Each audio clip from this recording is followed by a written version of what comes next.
5 tahun saya nggak pernah diskusi langsung presiden. Iya, makanya ini.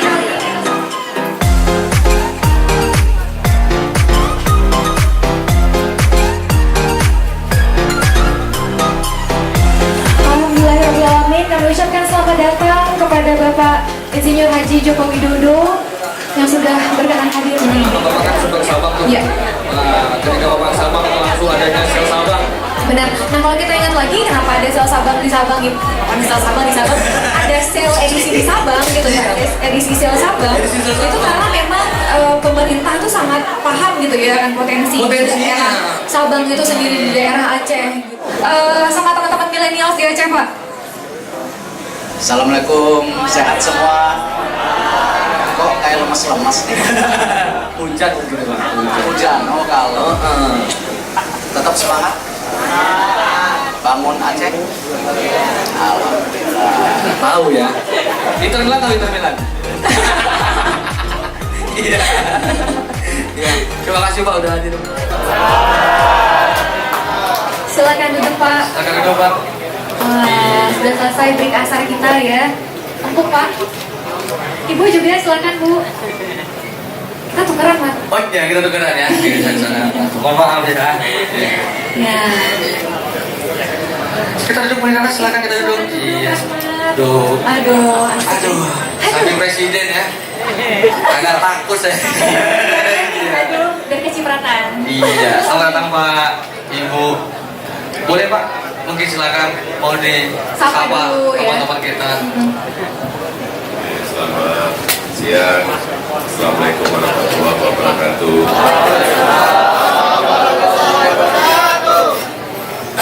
Itu aja Pak. Oke, itu aja mungkin ya. Iya. Gak ada buat sepeda nih Pak. Iya. Saya mau lah kan. Cuma 3 ikat kok. Karena silakan. Saya mau juga nih sepeda dari Bu. Main acting peran juga nggak apa-apa Bu. Soalnya kan sama Ibu Iriana sukanya actingnya peran gitu, suka main peran. Kalau sama Bapak kuis gitu ya. Iya. Beda. Beda dong. Beda. Iya. Tadi Bapak udah assalamualaikum, pembukaannya aja. Nah, Ibu silakan Bu, ini buat muka dimahnya mungkin ya gitu ya. Iya. Assalamualaikum semuanya. Alhamdulillah. Cowoknya juga cantik Bu. Iya. Cowoknya cantik juga. Ganteng-ganteng maksudnya. Ya. Silakan Ana ada yang mau tanya ke Bapak. Oke, tadi kan Bapak dan juga Ibu sudah lihat nih Pak di dalam ada beberapa UKM yang kita hadirkan. Ini adalah produk paling unggulan lah Pak kalau kita bilang ya. Ada kopi, ada baju, kaos ya, ada ijakrong juga Bu. Terus ada minyak pret, minyak pret juga. Nah Bapak gimana sih Pak melihat UKM yang ada di Aceh ini Pak? Masuk tadi, saya melihat produk-produk yang ada. Saya sangat kaget bahwa banyak sekali industri kreatif di sini yang dulunya saya lihat misalnya kayak kopi. Biasanya dijual dalam bentuk mentahan, diekspor dalam bentuk mentahan, tetapi oleh anak-anak muda kita tadi packagingnya sudah baik, ada dibangun di situ juga brand lokal dengan nama yang sangat baik. Kemudian juga kalau kita lihat minyak nilam yang dulunya kita ekspor juga dalam bentuk mentahan, biasanya banyak dikirim ke Perancis, tetapi saya lihat tadi sudah ada barang jadinya yang namanya minyak pret, namanya juga bagus sekali. Saya tadi beli 4 tadi karena saya parfum ini kok ini enak sekali apanya aromanya wangi sekali, jadi saya tadi nyoba 4. Dan juga produk-produk yang lainnya misalnya kayak kain sarung dengan dibuat lukisan tangan, ada juga warna-warna dari kayu. Ini kok kreativitas seperti ini bisa menjadi ruang bagi anak-anak muda kita untuk mengembangkan bisnisnya. Dan juga saya kira industri fashion muslim di sini, hijabers di Aceh ini saya kira juga memiliki kesempatan yang besar, karena memang pasar sekarang ini pasar dunia sedang melihat kita fashion muslim, dan ini kesempatan kita semuanya untuk menunjukkan bahwa kita mempunyai kemampuan dalam mendesain fashion muslim. Ya, mungkin secara umum gambaran yang saya lihat seperti itu. Dan yang terakhir ini mengenai kedai kopi, warung kopi. Tahun 85-88 saya di Aceh. Kedai kopinya sudah berubah total. Desain interiornya juga sangat bagus. Kemudian penataan ruangannya juga sangat bagus. Tapi kopinya saya belum nyoba, jadi belum bisa komentar. Saya kira itu yang bisa saya sampaikan. Terima kasih.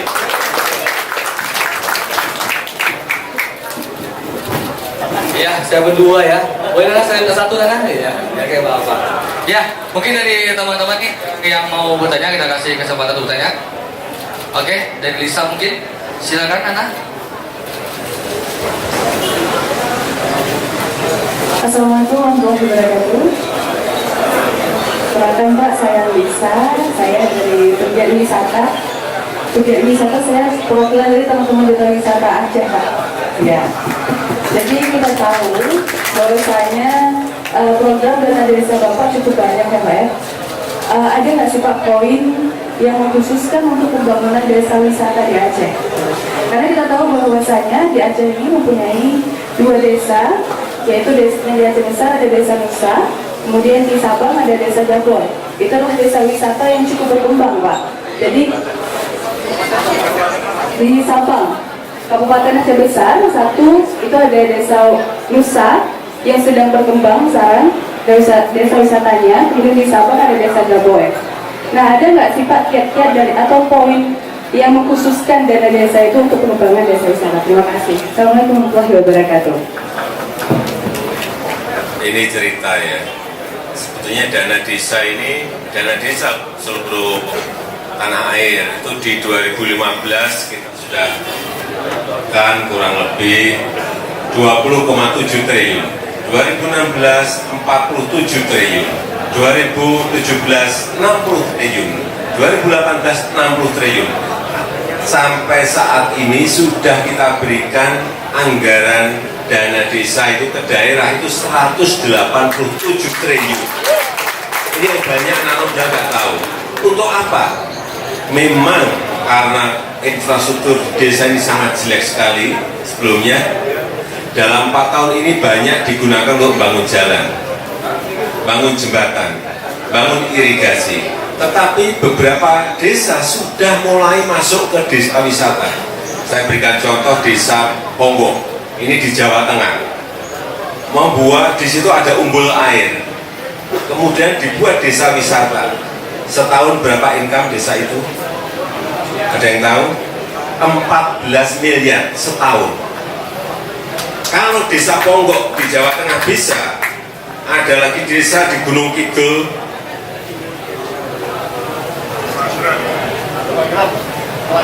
namanya apa? Kelanggeran juga bisa, tapi kurang lebih income-nya di situ mungkin 8 miliar kan? Kenapa di sini tidak bisa? Bisa, uangnya juga dari dana, kenapa tidak? Paling penting Pak Kecik, tadi saya pagi sudah ketemu para Kecik Jogja, saya sampaikan mulailah dibelokkan kepada pemberdayaan ekonomi, jangan hanya infrastruktur saja. Pemberdayaan ekonomi apa? Tadi desa wisata, gunakan semuanya nggak apa-apa. Hati-hati, 1 tahun 1 desa bisa dapat 1 miliar lebih loh, 1 miliar lebih. Kalau penggunaannya didampingi, desainnya didampingi, misalnya dari fakultas teknik sipil atau arsitek yang ada di Universitas Jakuala didampingi, jadi barang masih. Insya Allah jadi. Ini saya kira ya tugas daerah, tugas desa untuk menyiapkan itu. Tugas pemerintah pusat menggelontorkan uangnya, sama ngecek penggunaannya benar atau enggak benar, gitu aja. Yeah. Nah, kalau desanya sudah itu di Ponggok, di Panggilan itu marketingnya, pemasarannya lewat online semuanya, lewat online. Sehingga inilah dunia anak muda yang dulunya tidak memungkinkan sekarang menjadi mungkin. Hanya menyambungkan, menurut saya penjualan produk-produk kopi, tadi coklat, kemudian minyak pret, menurut saya menyambungkan bagaimana ekosistem online ini bisa sambung dengan ekosistem offline. Offline-nya juga dikerjakan dengan baik, packaging dibuat baik, label untuk membangun brand-nya baik, kemudian ekosistem online-nya juga dibangun. Kalau ekosistem online dan ekosistem offline ini disambung. Warahmatullahi wabarakatuh.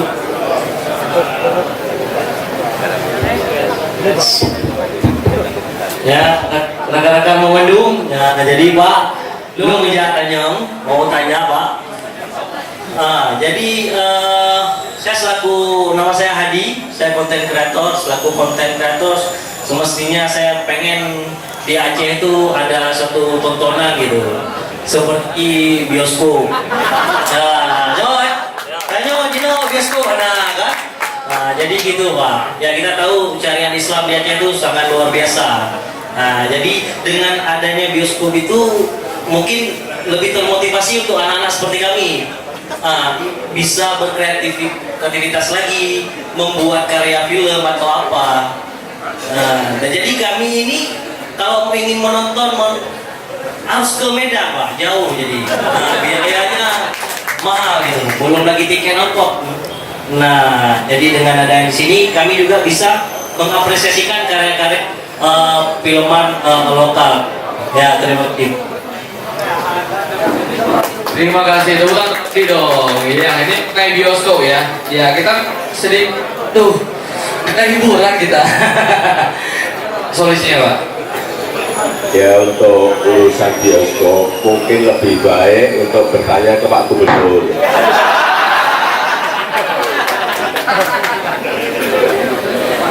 Karena kalau saya menjawab ya, di sini kan ada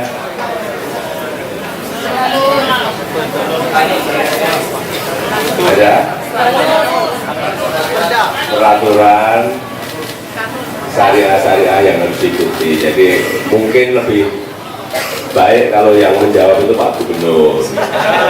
Bu, jawab Pak Bu. Iya Pak Bu.